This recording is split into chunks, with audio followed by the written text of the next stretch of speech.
Chiefs are champions of Super Bowl 54.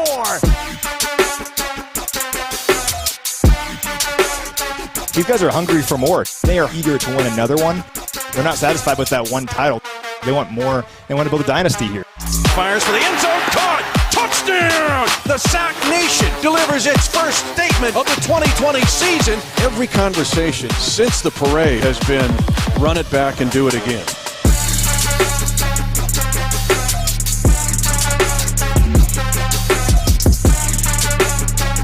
Hey everybody, and welcome into Field Pass. It is week 2 of the 2020 NFL season, and the Chiefs are out on the West Coast looking to begin the year with a perfect 2-0 record. My name is Matt McMullen. He's Shawn Barber. We're coming to you live from Arrowhead Stadium, getting you ready for Chiefs and Chargers from afar. Shawn, it kind of feels like the first NFL Sunday with football because the Chiefs are actually playing here today. How you feeling today? Man, I'm feeling like a little bit of a carryover from last week. Last week was tremendous. Thursday night football kicked it off in a tremendous way, bringing home a victory in front of our fans, bringing down the banner, showing the Super Bowl champion Kansas City Chiefs on the running back tour. But now we got to take the show on the road. Out to the West Coast, got to take care of business and come back 2-0.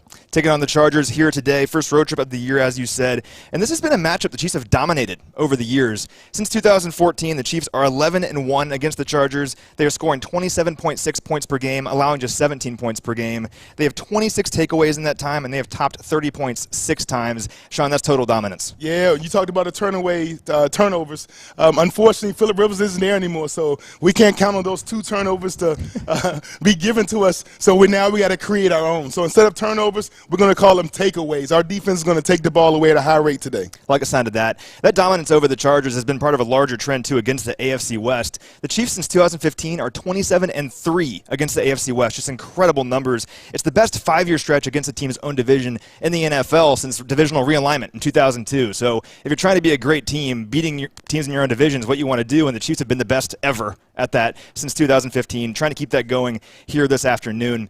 So, Shawn, before we jump into this, let's look at the inactives for today.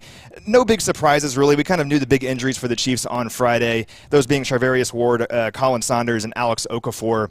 I want to ask you about Charvarius Ward, because with him not in there today, we saw L'Jarius Sneed, the rookie out of Louisiana Tech. He got targeted quite a bit back against the Texans, but he did well, had an interception, kind of held his own. He'll be challenged again today. How does he respond? That's the question. I think he responds like a champion does, and he's fit the bill. He's definitely picked up his level of play. He knew he was going to get targeted early without Brashard being in there, but now it's just accelerated and taking it to the next level. And with Juan Thornhill having cornerback experience, with Tyrann Mathieu having cornerback experience, we have a whole secondary. It should be just DBs. They're not cornerbacks. They're not safeties. They're just defensive backs. And the way Coach Spags used them, they're all over the board. They all can cover. They have great feet, and they can definitely high-point the ball. So. Should see Rashad Fenton in there as well, another young cornerback. And also Bo Peep Keys, 7th-round pick. He is active today, rookie out of Tulane. We'll see if he gets some play in the defense here this afternoon. For L.A., the big news, no big surprise in the inactives, but Mike Pouncey, their starting star center, he was put on IR earlier this week. He's not going to play at all this season. Huge blow to their interior of their offensive line, but also good news if you're Chris Jones. Yeah, with no Mike Pouncey out there, the middle of the offense is you want to get to the quarterback as fast as possible, and we know pressure through the A-gaps, and that's Chris Jones' specialty. So look for Chris Jones early and often, attacking those A-gaps, creating pressure, quarterback hurries, and trying to get Tyrod Taylor on the ground. Well, speaking of Tyrod Taylor, that's the first thing I want to ask you about. If you're looking at this Chiefs-Chargers matchup, the biggest difference from today compared to over the years is that for the first time in 16 years, there's a new quarterback for the Chargers. No longer Phillip Rivers. He's an Indianapolis Colt now. It's Tyrod Taylor. And looking at Tyrod's career, he's kind of bounced around the league a bit. From 2015 to 2017, he was in Buffalo, started 44 games for them, and then went to Cleveland, kind of a cup of tea before Baker Mayfield got the starting gig there. He was the backup in L.A. last season, and now he's a starter this year with Phillip gone. He's a mobile guy in that stretch in Buffalo where he started all those games, 400 rushing yards in each of those years. But he also takes care of the ball, doesn't really throw interceptions. He had the lowest interception percentage in the NFL behind only Tom Brady in that stretch with Buffalo. So, Tyrod Taylor isn't a superstar, but he can win some games for you. He can do some things for you offensively. Well, you talk about companies. Companies have presidents, then you have CFOs, CEOs, You have all these, and then you have managers. And that's one of the lowest ranks of authority. And what he is a game manager. He won't lose you no games, but he ain't going to win win you any. Look for them to attack the middle of our defense, swing passes, trying to get the ball to the tight end and wide receiver, tight end and running back positions more so than going downfield and trying to go vertical to Mike Williams and Allen. He's a mobile guy, like I said, and we faced Deshaun Watson last week. Did pretty well containing Deshaun. We'll actually see some more backs coming up with Lamar Jackson and Cam Newton in the next couple of weeks. But what are the challenges when you're defending a guy like Tyrod who can move the ball with his legs? Well, on defense, you just have to keep your eyes on the prize. You got to make sure that at all times in your pass rush, you're keeping your eyes on the quarterback and not giving him vertical seams to go rushing up the field. In our defense, Frank Clark, Chris Jones, the guys do a great job of pass rushing, but also keeping their eyes on the QB. So you mentioned what he'll do in this passing game. He has plenty of weapons around him, and beginning with that running attack, Austin Eckler is their do-it-all running back. 92 catches last year for Austin Eckler, just ridiculous. Second most catches for any running back behind only Christian McCaffrey, the Carolina Panthers. 1,500 total yards for Eckler last year, and 17 catches for 151 yards against the Chiefs in 2 games. If you're a linebacker on this team, or really anyone on this defense, you have to know where Austin Eckler is at all times. Man, Eckler was like Weapon X. He was the missing missing link last year when they had Melvin Gordon. Everybody would prepare for Melvin Gordon and Keenan Allen, and then out of nowhere, Austin Eckler ends up with 100-some yards, 2 touchdowns. But now he's the man. He's the guy that the defense is going to key on. You keep him under 100 yards and keep him out the end zone, you're going to have a great day against the Chargers. Yeah, Melvin Gordon now in Colorado, with the Denver Broncos, but Joshua Kelly is now the change of pace back there for the Chargers. 4th-round pick out of UCLA. He had 60 rushing yards and a touchdown last week for them, so he does some things for them in that running game. It's not just Eckler, but decent little running back duo forming there for the Chargers. In the passing game, it's the same cast of characters. Keenan Allen, 3 straight 1,000-yard seasons for him, one of the best route runners in all of football. Mike Williams, 7th overall pick way back in 2017. He had that first 1,000-yard season for him last year, so he's kind of breaking out a bit. Then also Hunter Henry at tight end. That's a player the Chargers fans have been waiting to break out for quite a while now. It might be this season for all we know. Last year played pretty well in 12 games, 55 grabs, 652 yards and 5 touchdowns, 5 catches for over 70 yards last week against the Bengals. They have some weapons, so kind of what we talked about a few minutes ago. This secondary for the Chiefs is banged up a bit. These guys will be challenged early on by a pretty good cast of characters. Man, a good cast of characters, guys with a lot of skill all over the field. The problem is the guy who's signal calling, it doesn't have the skill. He doesn't have the arm to get him the ball beyond 20 yards downfield. He's not going to put any vertical pressure. His arm doesn't intimidate the defense. And so when you got a guy on the back end like Tyrann Mathieu and Juan Thornhill, those guys are such game breakers, playmakers. They're going to wait for him to make the slightest error, and they're going to jump on it. So I believe our defense is going to be more than up to the task of keeping the Chargers in a low-scoring game. We saw Tyrann Mathieu do that last year in Mexico City against Phillip Rivers, just playing robber over the middle and a huge interception, big play for him. Would love to see a few more of those here today. So speaking of this defense, what they can do against Tyrod, this pass rush is definitely going to help this defense out a lot. And we saw some good things from them last week. 23 total pressures up and down the roster for the Chiefs defense. I mean, it was everyone. Chris Jones, Tano Passanio, Frank Clark, all looked fast, really good, looked fresh. And Deshaun Watson was under pressure on 14 dropbacks, and on those he was sacked 4 times, completed 1 of 7 passes. So they were just disrupting everything they wanted to do offensively through the air. A really good sign for this defense that was the best defense in the NFL from Week 11 through the end of last year, and the hope was they could carry that momentum into this season. I think we saw it in Week 1. We definitely saw it in Week 1, and it is going to continue to evolve into Week 2. The one thing Coach Spagnuolo does, he expects everybody to know their role. You don't pass rush quarterbacks in this league based off of your personnel. Yes, we have some great pass rushers on an individual basis. Frank Clark is amazing. Chris Jones is amazing. But it's the entire front 7. All 4 of those guys, when it's time for them to go after the quarterback, we don't have to bring extra pressure. It's a blitz game. It's a pressure game that gets us to the quarterback, gets him out of the pocket, and then we hug routes, coverage sacks. Man, our team's going to be really up to the task today. Something I'm excited about this defense is we heard a lot of guys over the summer say that early on in the year we were learning the X's and O's. It wasn't about figuring out what the guys we know next to him are going to do. It's just the scheme, figuring things out. But now that you know what the teammate next to you is thinking, you just know how they act in this defense, things really started to come together, and we saw that in the latter half of the year, and we're seeing it early on here, so a really positive sign. Speaking of positive signs, Clyde Edwards-Helaire went off in Week 1. I mean, best debut you could ever imagine for him. Absolutely incredible stuff. For more on Clyde, I caught up with Maurice JonesDrew of NFL Network, former All-Pro running back, earlier this week for more on what he thinks he can do this season. All right, I'm joined now by former All-Pro running back Maurice JonesDrew. MJD, what's up, man? I'm doing well. How's everything been? It's been a long time since that AFC Championship game we had a chance to talk when it was -6 outside. Yeah, it's a bit warmer now, but the Chiefs are still winning. That's the important thing. And I want to ask you about one of the big reasons they won last week, and that's Clyde Edwards-Helaire, the newest playmaker on this Chiefs offense. Back in March, you projected Clyde Edwards-Helaire to the Chiefs in one of your mock drafts, and he's a guy that's been kind of compared to you. What did you see in Clyde then, and how did that translate to the field on Thursday night? Well, I mean, when you watch Clyde's tape at LSU, he did a great job of breaking tackles. He has phenomenal short area quickness. He's so versatile. You can use him out of the backfield. And I knew the Chiefs were looking to bolster that running back room. They've been kind of piecing it together with some guys, but they wanted to get a dominant piece there. Eric Bieniemy is my old running back coach from college, so I kind of know how he thinks. And just being around that team the last couple of years, been able to talk to Andy Reid and other guys on that staff, and just kind of see where their mind was. I knew they were looking for a running back and what type of running back they were looking for. When you watch Clyde's tape, he does everything. He'll pick up blitzes. He can run routes out of the backfield. He can line up and run routes from outside. He runs the ball well in between the tackles and outside the tackles. And it just seemed like the perfect fit for what they wanted to do. What we saw on last Thursday night was exactly what you saw on tape, him breaking tackles. I want to say he had 106 yards after contact, which is huge. And when you add that type of weapon to an offense that is known to throw the ball, and there's a couple plays when you go back and watch where literally Patrick Mahomes is handing him the ball off and the safeties are still backpedaling.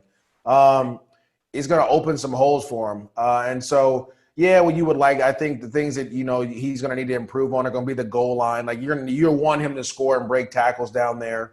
But, I mean, again, for your first NFL game without preseason, he did phenomenal. He set the bar high for running backs, rookie running backs, and running backs in general this year. Yeah, what a debut for him. Awesome night. I wanted to ask you about Eric Bieniemy because you're right. Back at UCLA, way back in the day, he was your running backs coach. Just based on what you know about Coach EB and also what you've learned about Coach Reid over the years, what is it about the system here in Kansas City that works so well for guys like Clyde?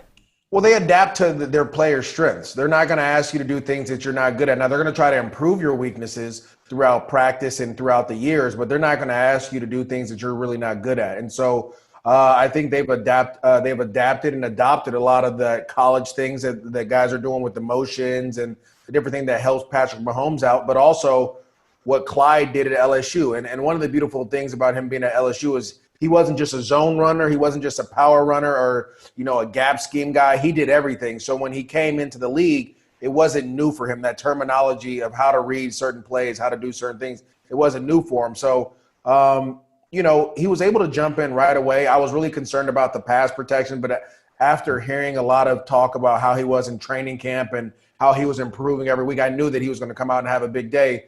And again, one of the biggest things about the Kansas City Chiefs that I love, it's not the system that they promote. It's the players in the system that they promote. So, we're not going to ask, Clyde to run go routes down the field. Like, no, we're going to make sure that he's in areas where we're matching him up on linebackers. He could use his quickness. He could break guys down.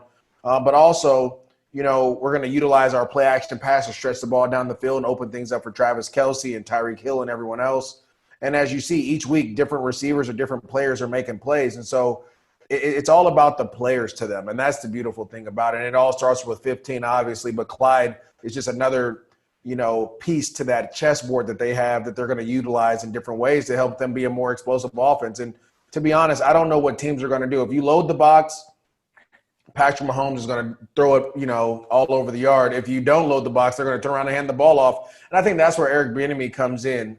He is going to be this team will be more balanced as he continues to grow as offensive coordinator. And I thought you saw that on Thursday night. Certainly a good problem to have for the Chiefs, so many weapons, and you can move the ball in different ways. Good problem for Chiefs fans to have. Now, a lot of people have compared Clyde to you because similar build. You had an amazing career. I think Chiefs fans would be very happy if Clyde had a career similar to yours. After such a great game in Week 1, what advice would you give to him just moving forward in his career? Just continue to focus on the fundamentals and the little things. Allow the game to come to you.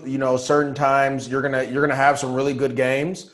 You're going to have some great games, and then they're going to have some games that teams are going to try to stop you, and they may have success with that. And just continue to stay focused on the little thing. That's the biggest thing. It's about consistency. And the way you control that is by, doing the little things right, always aligning up the right way, understanding where you're supposed to be, not having mental errors or missed assignments. In the running game, make sure you're aiming at the right aiming point and you're hitting, you're going to the hole that they're trying to get to. And then you kind of go off of the blocks or you read the blocks after that. Just don't press. And I think so many times as young players, and this happened to me my second year, I had a lot of success my rookie year.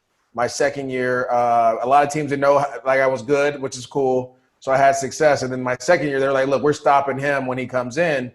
And I started to press. And I think it took me like 5 or 6 weeks till I scored my first touchdown. But once I scored that first touchdown, I was like, all this pressure and weight came off my shoulders and I could play again. And so the one thing I learned from that is just don't worry about the result. Focus on the process and the things that get you there, and you'll have a great career. Former All-Pro running back, now an All-Pro analyst. MJD, really appreciate the time, man. No problem, guys. Anytime. I mean, my only thing is I'll continue to do this. I just need one of those rings. That's all I want. Just to, throw me a fake one or something with some cubic zirconians on it. It don't have to be the real one, and just have my name on the side. Great stuff there from MJD. He wants a ring. I think he could still play. I think he looks great. Awesome stuff there from him. But, Shawn, I want to ask you about something he said. And I think what Clyde did last week kind of sent shudders throughout the NFL because just think about this offense and what it can do. You already have this lethal, over-the-top passing attack, guys like McCole Hardman, Tyreek Hill, Sammy Watkins. No one can keep up with those guys. Electric speed. Then over the middle of the field, you have Travis Kelce, the ultimate mismatch. You can't put a linebacker on Travis Kelce. He's going to eat them alive every single time. And now you add in Clyde Edwards-Helaire into this mix, and out of the backfield, getting 138 yards rushing, 106 yards after contact. There's only 11 guys on defense. I mean, you can't put them everywhere. There's too many weapons on this team. So if you're Gus Bradley in this Chargers defense, schematically, what do you do? How do you approach this group, even begin to stop them offensively? And you didn't even mention Sammy Watkins or Robinson or all the other weapons. Yeah. So Clyde is a way of having a bell cow.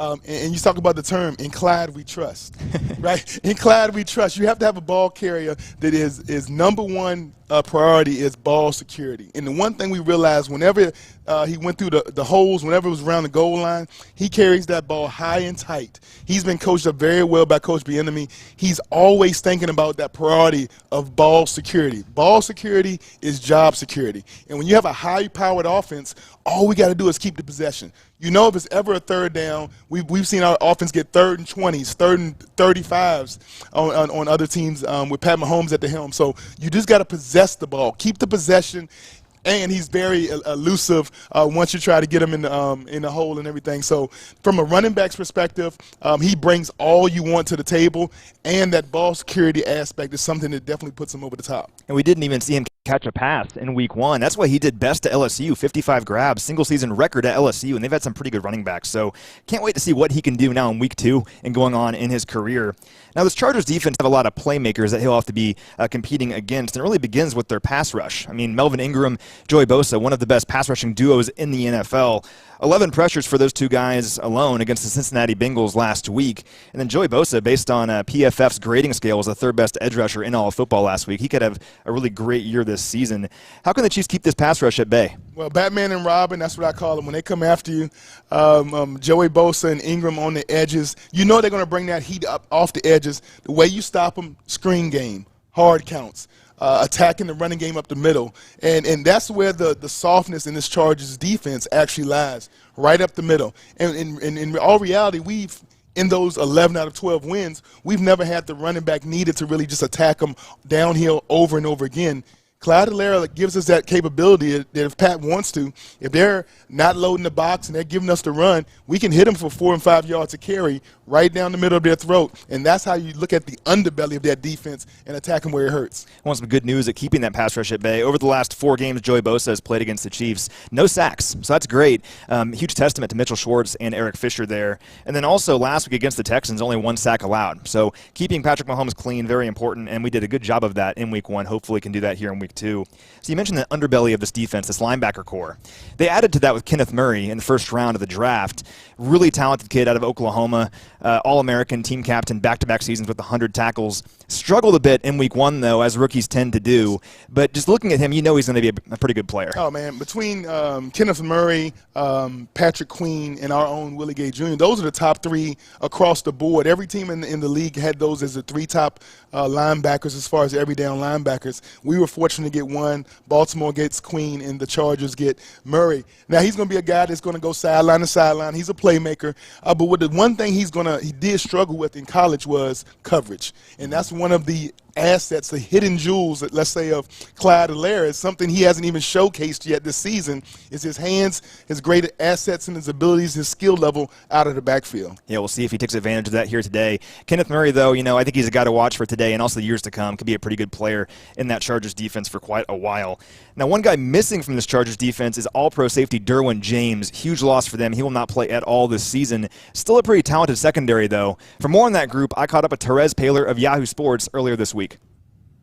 All right, I'm joined now by Yahoo Sports' Terez Paylor. And Terez, I just talked with Shawn Barber about what the Chargers have on the defensive line and at linebacker, but I want to ask you about the secondary. So no Derwin James, obviously, all-pro, one of the best in the league, but there's still some playmakers in the secondary for the Chargers.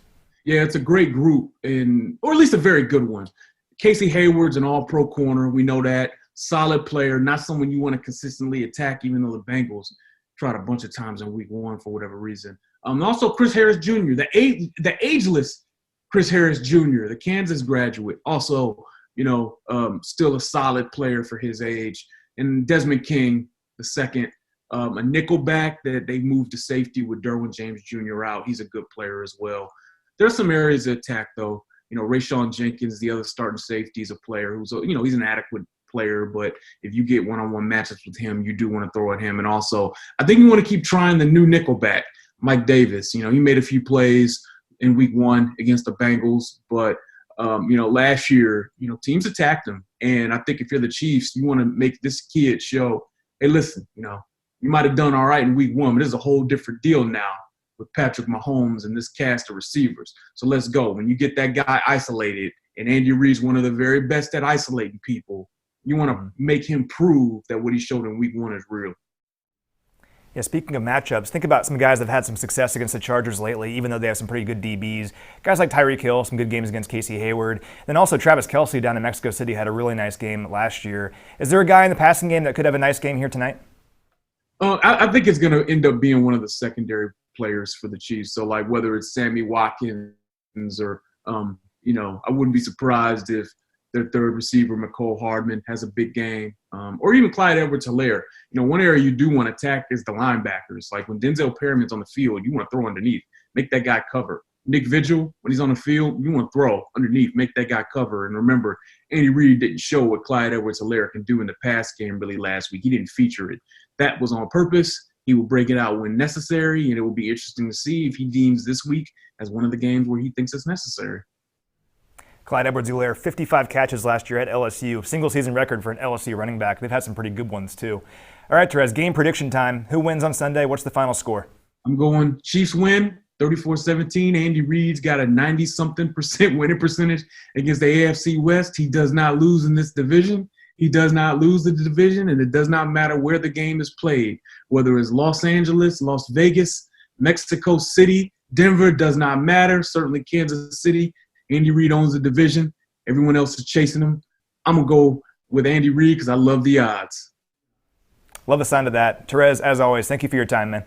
Absolutely. Anytime, bro. All right, great stuff there from Terez Paylor, as always. Fun fact, Shawn, I shadowed Terez Paylor when he was at the KC Star when I was in 8th grade, like 14 years ago. He was covering arena football, and now look at him. He's one of the best football writers in the country. That's one thing that hasn't changed in 14 years. He is still the absolute best. So great stuff there from Terez. All right, Shawn, now let's wrap things up with our Around the League, see what's going around the NFL a little bit. So one divisional game going on. The Broncos are out in Pittsburgh playing against the Steelers. Kind of a rough game for them. They are currently losing by a couple of touchdowns. Drew Lock went out with a shoulder injury.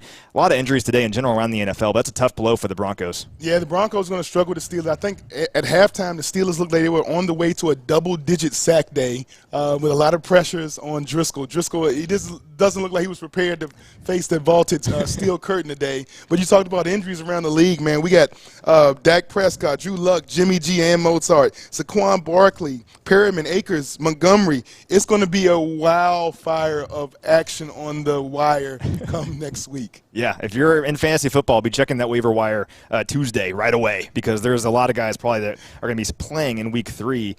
So looking forward to a few games that are going on when we kick off. Texans-Ravens. It's kind of an interesting game. The Texans coming off a rough game against the Chiefs, obviously. Tough stretch of a schedule for them. You have to go Chiefs and then Baltimore. The question is, can they bounce back, or do the Ravens continue to roll? I mean, I think everyone has the Ravens favorite, but I do think Houston's going to show the heart of a champion. They're going to come out. Bill O'Brien, he's done a great job of giving Deshaun that championship environment. And so with David Johnson, the wide receivers, their defense is going to really have to do something with Lamar. As you know, if Lamar opens up and gets loose, the score can get out of hand really quickly.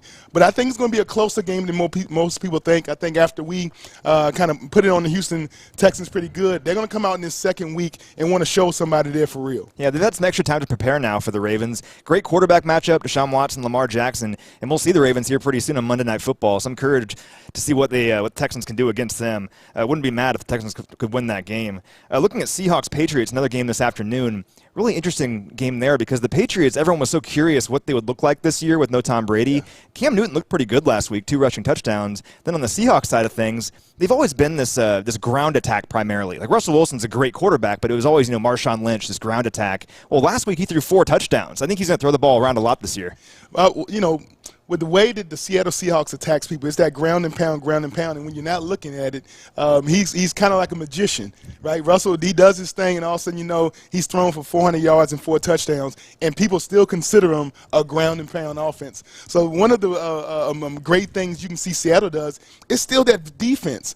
And adding Adams to that defense, he's a vaulted safety. He comes down in the box. He's all over the field. I think he ended up with 12 tackles last week.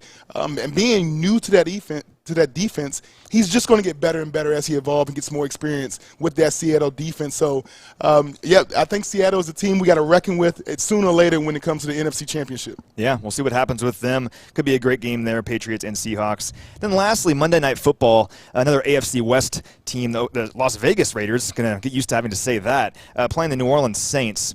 This is interesting because, the Raiders won last week, but kind of curious what they're going to look like this season. Playing the Saints, one of the best teams in football, we're going to find out what the Raiders have. Yeah. Have you ever heard of a backdoor cover? That's kind of like the Raiders did. They showed improved, but it was against the Panthers team that, as we see this week, the Panthers just not able to play at a high level. So the Raiders were able to win that game off of multiple touchdowns by Josh Jacobs. Derek Carr didn't have to do anything outstanding. And with Ruggs coming off of that knee injury, he's going to be questionable going into Monday night. So there's some things with the Saints. Without Michael Thomas, Drew Brees really didn't have to rely on his arm that much because Kamara had such a great day. So some of the weapons are down. As we're seeing in week 2, one of the best abilities is availability. It's going to be, Monday night madness. It's going to be a shootout, I think. Both teams go at it, but I think the Saints is going to get the best of the Raiders when we come down to it. A lot of great running backs in the AFC West, aren't there? Think about Josh Jacobs, Clyde Edwards-Helaire, Austin Eckler we'll see today. Then, of course, in Denver, Phillip Lindsay and Melvin Gordon. A lot of good running backs out there. All right, so we're almost to kickoff here. Any final thoughts, Sean, on Chiefs and Chargers today? Man, I just, I would encourage everybody. We've heard the announcement, the news. Arrowhead Stadium is going to be made voter registration. So when that happens, let's get out. Let's come. Let's register to vote. Come to Arrowhead Stadium. Make this part of your voting experience. Rise to vote. Everybody, let your voice be heard. I know the deadline is on the 7th in Missouri and on the 13th, I think, in Kansas. So let's go out and show our voice and definitely register to vote. Absolutely. For Shawn Barber, I'm Matt McMullen. Thank you so much for watching, everyone. Enjoy the game. Let's get a W.